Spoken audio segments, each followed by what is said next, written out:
حضرات السلام علیکم۔ آج ہم بات کریں گے جناب سلمان کے بارے میں کہ ان کی زندگی کس طرح سے گزری، کس طرح وہ آخری نبی صلی اللہ علیہ وسلم تک پہنچے اور باقی ان کی زندگی کے حالات کیا ہیں۔ تو سب سے پہلے ہم بات کریں گے کہ ان کا نام روزبہ تھا۔ ایران میں ایک صوبہ ہے اصفہان، اسی صوبے کے کسی گاؤں کے رہنے والے تھے، اور دوسری روایتوں میں بھی ہے کہ آپ شیراز کے رہنے والے تھے۔ یہ بچپن میں چونکہ دوسرے مذہب کے تھے، ان کے والدین ان سے بہت محبت کرتے تھے کہ کبھی اپنے آپ سے جدا نہیں ہونے دیتے تھے۔ ان کو تعلیم بھی اپنے مذہب کی ملی، لیکن ان کے دل میں ایک جستجو تھی راہ حق کو پانے کی، اسے تلاش کرنے کی۔ لہٰذا ایک دن کسی کام سے ان کے والد نے بھیجا کہیں پر، راستے میں ان کو ایک عیسائیوں کی عبادت گاہ ملی۔ اس عبادت گاہ میں عیسائیوں کو عبادت کرتے ہوئے آپ نے دیکھا تو ان کو عبادت کا طریقہ بہت پسند آیا، تو آپ اس میں داخل ہوئے اور جانے کے بعد ان لوگوں سے پوچھا کہ ایک ایسا مذہب ہے اور اس مذہب کا مرکز کہاں ہے، یعنی اس کی اصل کہاں، یعنی سینٹر پوائنٹ کہاں ہے۔ تو لوگوں نے بتایا کہ اس کا مرکز شام میں ہے۔ تو آپ اب اس فکر میں ہو گئے کہ کسی صورت سے ہمیں شام تک جانا ہے، شام پہنچنا ہے۔ تو آپ نے اس کی صحیح و کوشش جو کی ہے، تو خود ایک روایت میں جناب ابن عباس سے جو روایت ہے اس میں آپ نے وہ خود بیان کیا ہے کہ کس طرح سے وہ آئے، مدینے تک پہنچے، رسول اللہ صلی اللہ علیہ وسلم تک پہنچے۔ وہ پوری روایت میں آپ کو سنا دوں بہت جلدی تاکہ ویڈیو لمبا بھی نہ ہو۔ اس روایت میں یہ ہے کہ جناب ابن عباس سے روایت ہے کہ جناب سلمان نے اسلام کے قبول کرنے کے سلسلے میں اس طرح بیان کرتے ہیں۔ جناب سلمان کہتے ہیں کہ میں اصفہان کا رہنے والا تھا، ایک گاؤں میں رہتا تھا، میرے والد مجھ سے بہت محبت کرتے تھے۔ ایک دن مجھے انہوں نے کسی کام سے بھیجا تو میں عیسائیوں کی عبادت گاہ کے قریب سے گزرا، مجھے عبادت کا طریقہ بہت پسند آیا۔ میں نے پوچھا کہ اس کی اصل، اس کا مرکز، اس کا سینٹر کہاں ہے، تو انہوں نے کہا کہ یہ اس کا مرکز شام میں ہے۔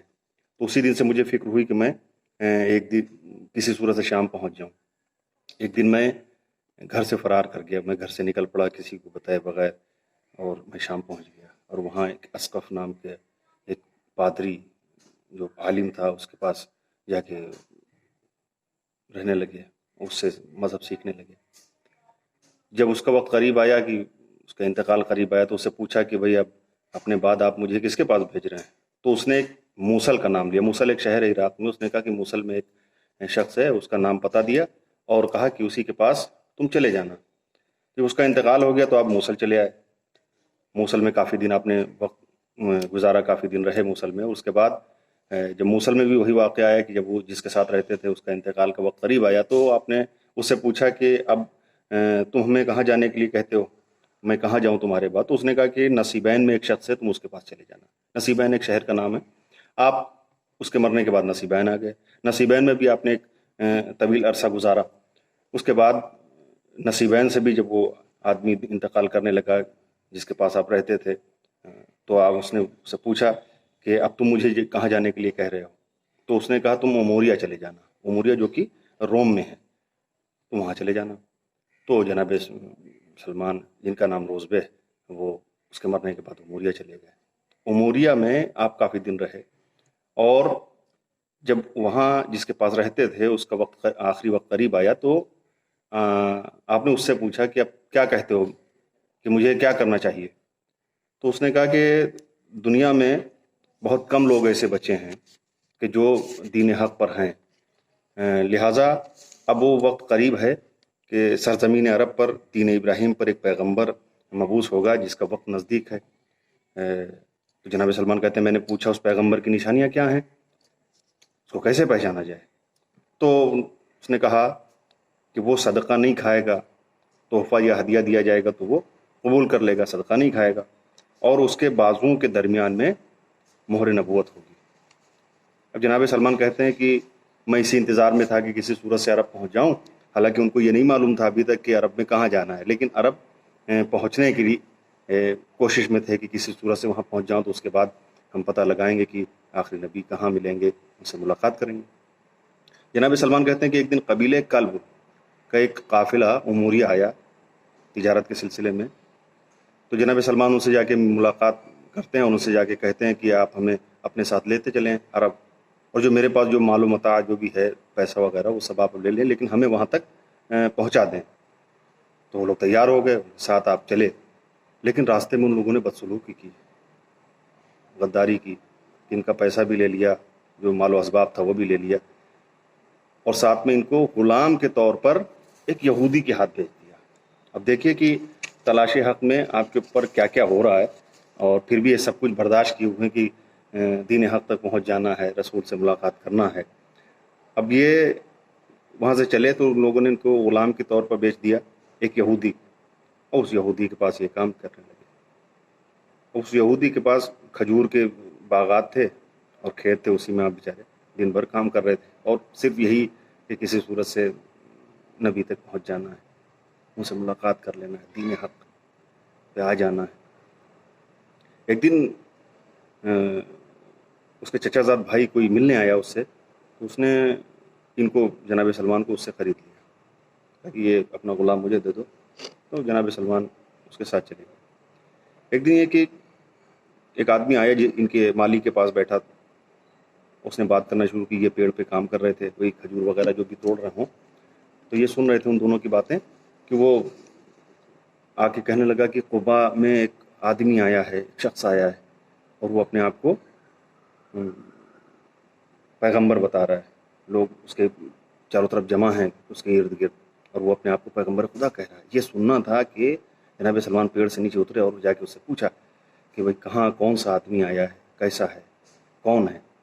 تو اس نے ان کو ڈانٹ دیا کہ جو تمہارا کام ہے وہ کرو، اور تمہیں اس سے کوئی لینا دینا نہیں۔ بہرحال اب انہوں نے سن تو لیا تھا کہ کوئی آدمی آیا ہے ایسی سی جگہ پر، قبا نام کی، اور مسجد قبا جہاں ہے وہی اسی جگہ کی بات ہے۔ یہ ہجرت کر کے رسول جب وہاں مدینے پہنچے، یہ اسی وقت کی بات۔ اب شام جب ہوئی تو انہوں نے کچھ طبق میں کھجوریں لی، ایک برتن میں لگن یا سینی میں کھجوریں لے کے پہنچے، اور وہاں گئے، رسول سے ملاقات کی، کہا کہ مجھے آپ بہت بہتر انسان لگے، اور آپ کے ساتھ غریب اور پریشان لوگ بھی ہیں، لہٰذا یہ صدقے کی کھجوریں ہیں، آپ اسے لے لیں۔ تو نبی نے اپنے ساتھ میں جو لوگ تھے ان سے کہا کہ بسم اللہ کھاؤ۔ نبی نے خود ہاتھ نہیں لگایا۔ اب یہ خوش وہ پلٹے وہاں سے کہ ایک نشانی تو ظاہر ہو گئی کہ ہاں وہ صدقہ نہیں کھائے گا، اب دوسری نشانی کے انتظار میں ہیں۔ اب یہ گھر واپس آئے، دوسرے دن پھر ایک طبق میں کھجوریں لے کے وہاں پہنچ گئے، اور کہا سرکار یہ میری طرف سے ہدیہ ہے، تحفہ ہے۔ اب نبی نے وہ کھجوریں لی، خود بھی کھائیں، ساتھ والوں نے بھی کھائیں۔ اب یہ بہت خوش ہیں کہ ہاں 2 نشانیاں تو پوری ہو گئیں، اب یہ کہ تیسری نشانی کیسے پوری ہو، یعنی مہر نبوت کیسے دیکھ، اور یہ چاہتے تھے کہ پوری طرح ہم یقین ہو جائے تب جا کے کہیں۔ تو اب یہ تیسری نشانی یعنی مہر نبوت کیسے دیکھتے، تو اس کی بڑی کوشش میں لگے رہے کہ کسی صورت سے دیکھنا ہے مہر نبوت۔ تو ایک دن نبی کسی جنازے میں شرکت کرے جنت البقیع کی طرف جا رہے تھے، یہ بھی پیچھے پیچھے چل رہے تھے کہ راستے میں آپ کے شانے، آپ کے دوش مبارک سے ابا ہٹ گئی، اور مہر نبوت جناب سلمان نے دیکھ لی۔ فوراً پہنچے، مہر نبوت کا بوسہ دیا، نبی کے قدموں میں گر گئے اور روتے جاتے تھے، پیروں کو چومتے جاتے تھے۔ نبی نے اٹھایا، اور نبی نے اٹھانے کے بعد گلے سے لگایا کہ کیا بات کیا ہے؟ تو انہوں نے اپنا پورا ماجرا بیان کیا اور بتایا کہ میں فلاں جگہ غلام ہوں، میں ایک اس کے پاس، وہ یہودی کے پاس غلام ہوں۔ تو نبی نے انصار سے کہا کہ تم آزادی کے لیے کوشش کرو۔ جناب سلمان سے کہا کہ جا کے بات کرو، کتنے پہ راضی ہو رہا ہے، کتنا پیسہ لے گا تمہیں آزاد کرنے کے لیے۔ تو یہ آئے اس سے بات کی، تو اس نے 300 کھجور کے درخت اور 280 مسقال سونے پہ وہ راضی ہوا کہ اتنا ہمیں دو گے تو ہم تمہیں آزاد کر دیں گے۔ تو نبی نے پھر انصار سے کہا، اپنے ساتھیوں سے کہا جو لوگ ساتھ میں تھے، کہ بھائی ان کی آزادی میں مدد کرو۔ نبی خود بھی انہوں نے بھی مدد پوری طرح کی، اور نبی کی عنایت سے جناب سلمان آزاد ہو گئے اور نبی کے ساتھ رہنے لگے۔ آپ نبی کے پاس آ گئے، اور پھر دھیرے دھیرے جناب سلمان کا وہ رتبہ بڑھا کہ خود نبی نے کہا کہ سلمان میرے اہل بیت میں سے ہیں۔ یہ ابھی وہ سفر ہے کہ جو جناب سلمان کا نبی تک آنے کا۔ انشاءاللہ اگلے ویڈیوز میں، ایسے چھوٹے چھوٹے ویڈیوز میں ان کی زندگی کے، اور یعنی کلمہ پڑھنے کے بعد حضور صلی اللہ علیہ وسلم کے پاس آنے کے بعد کی جو زندگی، اور پھر جو سب سے اہم پہلو مجھے لگتا ہے جناب سلمان کی زندگی کا، وہ پہلو یہ ہے کہ نبی کی وفات کے بعد آپ نے زندگی کیسے گزاری اور آپ کا طرز عمل کیا رہا۔ تو انشاءاللہ اس پہ بھی بات ہوگی اسی طرح چھوٹے چھوٹے ویڈیو میں. آج کے لیے بس اتنا. انشاءاللہ پھر اگلے ویڈیو میں اور بھی آگے کی گفتگو جاری رہے گی. السلام علیکم. خدا حافظ.